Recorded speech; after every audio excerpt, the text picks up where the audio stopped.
Finally, got some sunshine out here. All right, we're out the door. Here I am across the country, but obsessed with New England. I've got wonders of the world staring at me. Red rocks, red rocks. Oh, some high clouds too. A little less cold here this morning. Let me get around the corner. I'll show you some sunshine. And then I'm going to go to the other side where the sun is illuminating those beautiful mountains. All right, this is what I'm talking about. That was a look east, and then if we go past the entrance here to the west, I think we have a better view of these soldiers. That's what they call those buttes, or whatever they are, soldiers. I think I found a quiet spot, as long as I don't get wrapped up by a vortex coming off the airport mesa over there. There's the sunrise. So we're 2 hours behind New England here. They say if it's a twisted juniper, you're near a vortex. This juniper doesn't look too twisted, so I think I'm safe. Just remarkable. You know, I was studying the geography here. Why is it red? Iron oxide. Oh, why is it so eroded? Why are we looking back millions of years? Because it's ancient geography. There used to be a deep ocean here, and now there's Oak Creek. And just gorgeous moon. But anyhow, I am obsessed with the New England webcams this morning. I watched the rain change to snow at ski sundown in New Hartford, Connecticut. So elevation, just a few hundred feet, makes a huge difference in New England. I don't know what just happened, but it stopped recording. Anyhow, I was going to the Chester rail station, watching rain change to snow here. And so it's dynamic cooling. The temperature in New England isn't even below 32 anywhere. I mean, look at central Maine, it's 34 with a dew point of 34. In Connecticut, it's 34 with a dew point of 34. Looks like it might be near 32 now in the northwest hills of Connecticut. So this is just part one of this several pulses of energy going by New England over the next 24 hours. It is still looking like a 24 to 30 hour event, and there's not just one low pressure system, there are several. Let's start with the satellite imagery, and you can make out the swirl near Ohio. That's a big upper level low. You can almost make out another low pressure system south of New England. That's another surface low, and the radar shows the precipitation stretching from just east of Boston all the way back to west of Cleveland. So we've got not quite 1,000 miles, but almost 1,000 miles of precipitation to go by New England. And not going to be all snow. Of course, we know that it's raining on the south coast. And so here's the hour by hour NAM. Wait, Tim, show the lightning. Lightning going off. Tremendous thunderstorms off North Carolina. So this is a totally energized system.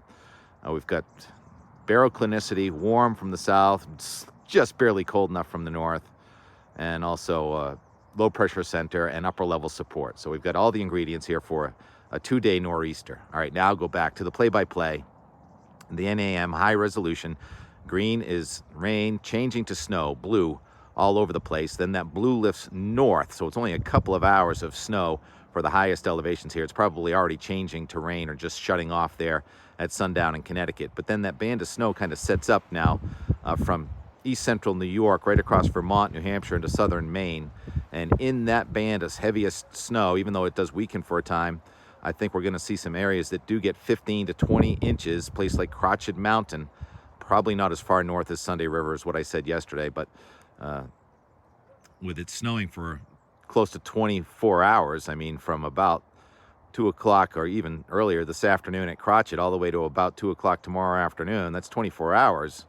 And at the higher elevations there, it's going to be snowing at least ½ inch an hour. So there's your 12 to 15. And the NAM actually printed out 29 inches of snow for this event near Hunter Mountain in New York. That'll be a trick. But you can see the stakes are fairly high. So it's really now casting in New England for this storm. I think that it's mostly just wet in Boston, although it's really close on the rain snow line near Boston. And let's go to the 850.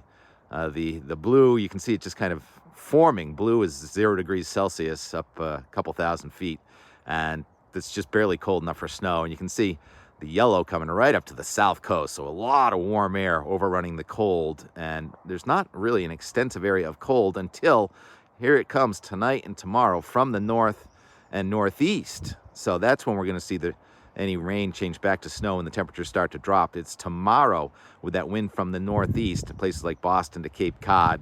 And the back edge of the precipitation only slowly moves offshore tomorrow afternoon. So even in places that are mostly wet today, you can pick up a few inches of snow tomorrow, including you, Martin, on Nantucket. And it will look and feel a lot like a nor'easter here tonight and tomorrow. It is a nor'easter, kind of flat waves moving off to the east, several low pressure systems.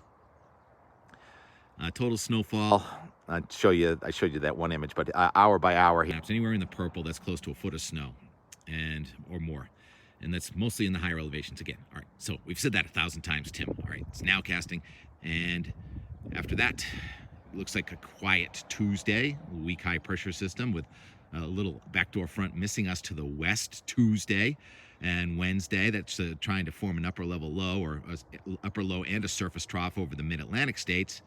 And then Thursday, here comes another one at us with some snow showers and another backdoor cold front Thursday into Friday.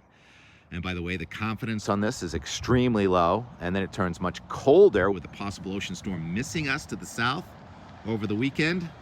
I'll believe that when I see it. So it's a very low confidence forecast going out past days, even 48 hours. But it's more of a play-by-play with the weather. A lot of antics. That storm that's supposed to run from southwestern United States across the south is supposed to miss New England to the south in 8 days. I say supposed to. That's what the guidance says, but I really don't believe that. It would have us just dry and cold. We could really use a dry period.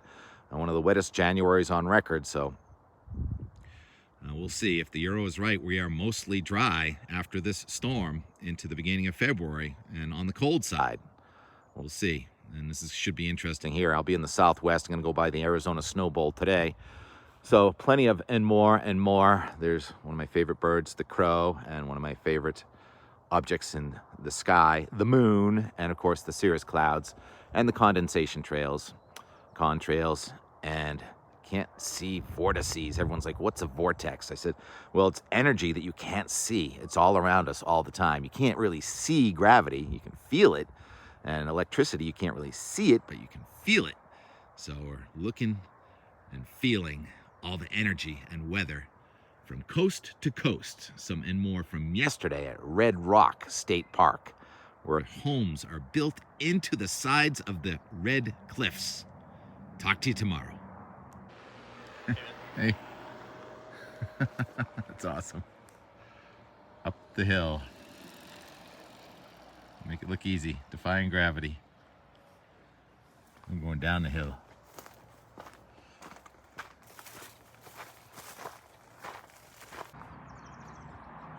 Waving. A couple of them, always a couple of them. And there's the moon set. So, saw the sunrise. And how about a moon set? Get over here a little bit out of the wires. Good day, moon. Good day, TK. Just getting started. Could hear him before I saw him. Jet fighters, if you ever talk to a jet pilot, he'll say, well, if you see us before you hear us, we're doing our job wrong. Imagine the view. Yep. Doing out the door, weather and more, right here, right now.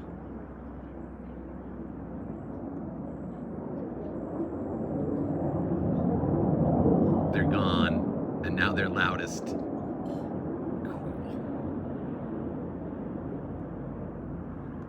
The sky does not get much more blue than this, does it? So you come around that corner, you can't see anything, and then all of a sudden this is what you see. Oh my goodness. Red Rock Loop. There we go. Get some environmental education. Fee required, gladly. Iron oxide, we knew that, makes the rocks red. And then read to you the name of these different rock formations. Starting over there on the left, Cathedral Rock. Move towards the south, Seven Warriors No offense to you, Napoleon's tomb. Three sisters. Focus, you're in the shadow. And the red color in the rock formations comes from a thin layer of iron oxide, Fe2O3, that coats the sand. The iron came from grains of mica that were dissolved by groundwater millions of years ago. Erosion sculpts the rocks. At one time, about 1,900 feet of red rock covered the entire Sedona area. Oak Creek, you can hear it down there, and its tributaries eroded large amounts of rock to create the unique formations you see today. There's a Sonoran gopher snake in here. Apparently his name is Cosmos. She was taken from the wild and kept as someone's pet, subject to poor living conditions. I think she heard her name because I just saw her start to move when I said her name. Come on out, Cosmos. I've got a mouse for you. No, I'm kidding, I don't have a mouse. But what'd you say? That cat's closer to the bobcat. House cat, bobcat, mountain lion. Never heard of a javelina. Gorgeous day. Look at the size of this tree. Bet it could tell some stories. How long you been here? Oh, a couple 100 years. What about this creek? Oak Creek? Hundreds of millions of years. Flowing down from the Colorado Plateau. Carving out Red Rock State Park. A result of plate tectonics, climate change, sea levels coming up and back down. Just down from Napoleon's. Looks like a private residence on a little mesa. And this must be one of the most photographed or videotaped homes in the state of Arizona, would be my guess. Built into the side of the red rocks. And a spherical glass porch. Sure, why not? And keep your livestock behind a couple of fences with some barbed wire. And keep your neighbors above you friendly. And a little bit of shops. Is a brewery a shop? Well, there's shops around here. And there was once a fountain. We get some nice peaceful music, citizen music. It's a gorgeous Saturday. Just barely found a parking spot.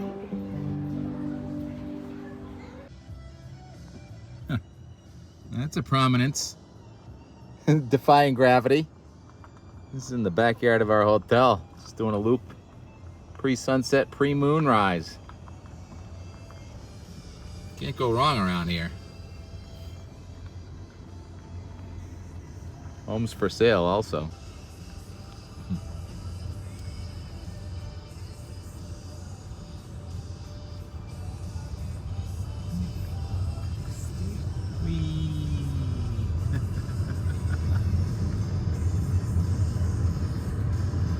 Wow. Wow, wow, wow, wow. More wow, more wow, more and more. Wow, wow, wow. Chasing sunset. This way. Nope, not that way. This way. It's right over here. You see the red rocks. There it is. Didn't realize it when we were driving by, but aptly named Soldier Rock, I believe. Looks like a lineup of soldiers and defying gravity. As the sun sets in Sedona, we saw the sun rise on those rocks, and we're seeing the sun set on the other side of them. And there's a little anthropogenic arrow pointing towards sunset right now. And right up there is the airport where supposedly there's a vortex we're gonna have to check out in the morning. But Only one full sunrise sunset day in Sedona. But we're out west for a week, so stay tuned for more and more and more.